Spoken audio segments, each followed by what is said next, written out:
Bonjour et bienvenue dans ce point bourse du 9 mars 2022. Je rappelle que les informations et analyses données sur cette chaîne sont données à titre indicatif et ne peuvent pas être considérées comme un conseil en investissement. L'investissement en bourse est risqué, vous êtes responsable de tous les investissements que vous faites. Allez, on attaque avec les indices. Donc les indices étrangers qui sont en hausse également. On a le S&P qui prend 2% aujourd'hui, donc il est à 4273, donc c'est par là environ, donc toujours en baisse. Il est toujours sous son canal baissier ici, malgré ses 2%. Le Dow Jones, pareil, hein, qui gagne 2% aussi, mais qui est en baisse, toujours en correction depuis un moment, autour des 33 000. Euh, Avant d'attaquer le CAC, on va voir le pétrole. Hop. Le pétrole qui corrige un peu lui aussi, après avoir cherché des plus hauts sur des 130, 135, 140. Qui corrige et il est à 122, il perd 4% aujourd'hui. Donc peut-être l'arrêt de la flambée sur le pétrole, on va le voir sur les pétrolières notamment qui ont tout un peu baissé. Et on va attaquer avec le CAC 40 maintenant. Alors le CAC 40 aujourd'hui, 39 sur 40, hein, il n'y a que Thales qui est dans le rouge. C'était les seuls qui étaient dans le vert il y a quelques jours et là on a une rotation. Donc tout ce qui marchait pas marche et puis le seul qui marchait, Thales, ne marche plus. Donc on voit, il y a tout est en vert. Et le CAC qui prend, hop, si je les trouve, ils sont là, qui prend 7% aujourd'hui. Donc rebond énorme pour le CAC 40. Pour autant, est-ce que c'est vraiment le début d'un rebond, d'une reprise en V? Moi, je suis encore assez négatif sur ça parce que il y a beaucoup de choses, hein, on en parlait dans les vidéos précédentes. Alors il y a plus, on parle plus trop du Covid, mais il y a encore tout son impact sur l'économie qui pèse encore beaucoup. On a l'inflation, on a le tapering de la Banque centrale, la hausse des taux, et j'en oublie un, la guerre, évidemment, la guerre en Europe de l'Est. Donc tout ce qu'on avait, tout ce qu'on a maintenant, on l'avait pas forcément ici. Là, c'était le Covid qu'on connaissait pas, et donc les marchés n'aimaient pas trop, évidemment, mais on n'avait pas autant de points négatifs, je pense, que maintenant. Donc, pour moi, la reprise en V, elle me semble un peu prématurée. Donc, on a été chercher quand même les plus bas de ces derniers jours, les 6360. On les dépasse d'un petit peu. Mais est-ce que demain, on va pas tout reperdre ou pas? Moi, c'est plutôt comme ça que je le vois, parce que la correction, elle va durer. Alors, on va peut-être aller chercher encore plus haut et construire, mais on a une pression baissière et on va le voir sur les titres après, tous les titres sont pas encore dans une phase de retournement. On va regarder notamment ce qui marchait bien, c'est les pétrolières et parapétrolières. Alors, on avait CGG. CGG, pareil, qui a mis son plus haut ici et qui commence à perdre un peu, donc 3% de perte aujourd'hui. Alors, pour autant, on est toujours bien, mais si le pétrole continue à baisser, CGG va peut-être continuer aussi à baisser énormément. Donc, est-ce qu'on n'est pas allé sur un plus haut et on va commencer à construire et puis taper des 1 en plus haut, puis des 0,98, 0,95, 0,90, etc. C'est un scénario à entrevoir. Chesapeake Energy, pareil, hein, aux États-Unis, au Nasdaq. On a trouvé des plus hauts et là on est en train de corriger un petit peu. On attendait, hein, une correction au-dessus des 81, c'était trop haut pour cette action, donc correction logique. Esso, ils n'ont pas fait dans la dentelle, eux, ils ont perdu 14%. Donc pareil, gros chandelier rouge, comme toutes les pétrolières qui corrigent. Morel et Prom, c'est pareil, moins 4% aujourd'hui. Donc pareil, on marque des plus hauts, on bute et puis on revient. Alors on va peut-être avoir une deuxième vague haussière, mais là on est en phase de correction. À voir si on va aller chercher les points pivots ou les moyennes mobiles, mais plutôt négatif sur toutes les pétrolières. C'était les seuls qui marchaient bien.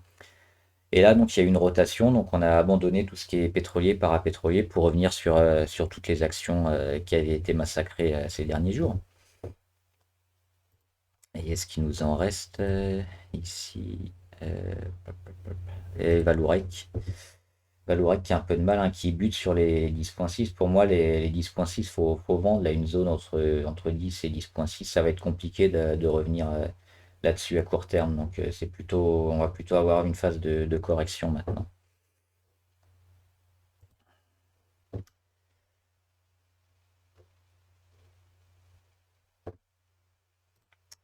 Donc, on va voir la. Non, je vais revenir sur le CAC 40. Donc, les plus fortes variations. Sur Veolia. Veolia qui prend 12%, mais qui s'arrête tout sous sa moyenne à 200 jours. Donc on est toujours dans ce canal baissier, hein, sur Veolia, et avec une pression importante, puisque sous la moyenne à 200 jours, on n'est pas encore positif, alors qu'on sera peut-être demain et après-demain. Mais le fait qu'on s'arrête ici, c'est peut-être un signal important et qui montre que le rebond n'est qu'un rebond technique. Stellantis, on est alors, vachement loin des moyennes mobiles. Les moyennes mobiles, elles sont autour de 17. On est à 14, donc on a à peine cassé cette oblique qui est extrêmement pontue. On est encore sous les 14,8 qui avait été notre plus bas de l'été dernier. Donc on voit que le rebond, on est plus dans du rebond technique qu'un véritable retournement. Société Générale, pareil, elle prend 11%. Mais on est un petit rebond là, un petit support intéressant sur les 18. Mais on est toujours sous l'oblique ici, sous l'oblique baissière. Alors on va peut-être aller toucher les 24 ces prochains jours et puis continuer de descendre, aller chercher les 22, etc. Renault, Renault, pareil, hein, comme la Société Générale, ils rebondissent sur leur support à 20,3. Mais ils sont très loin encore. Les moyennes, elles sont ici à 31. On a un support sur les 27 qui est encore très loin, hein. Aller chercher, ça va être compliqué. Une reprise en V sur Renault, ça semble assez improbable maintenant. Unibail, ils prennent 10%, mais ils sont toujours ici sur leur canal baissier. Donc beaucoup, beaucoup de mal encore pour s'en extirper, hein. Il faudrait faire 5 ou 10% en 2-3 jours d'affilée.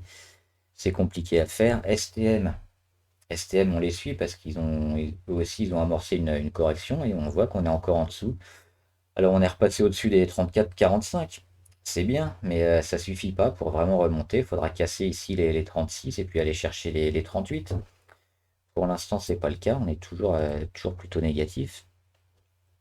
BNP Paribas, bah, comme la Société Générale, hein, on est en dessous. On avait un petit support ici qui a fonctionné sur les 46, mais l'oblique baissière, elle est toujours là. Et puis la moyenne à 200 sur les 56 euros, elle est encore très haute. Alors même si on en prend le chemin, comme toutes les autres valeurs, on n'est pas sur du retournement. Michelin, Michelin qui s'était fait complètement défoncer pendant ces derniers jours, qui a réussi l'exploit de perdre 35% en 17 séances.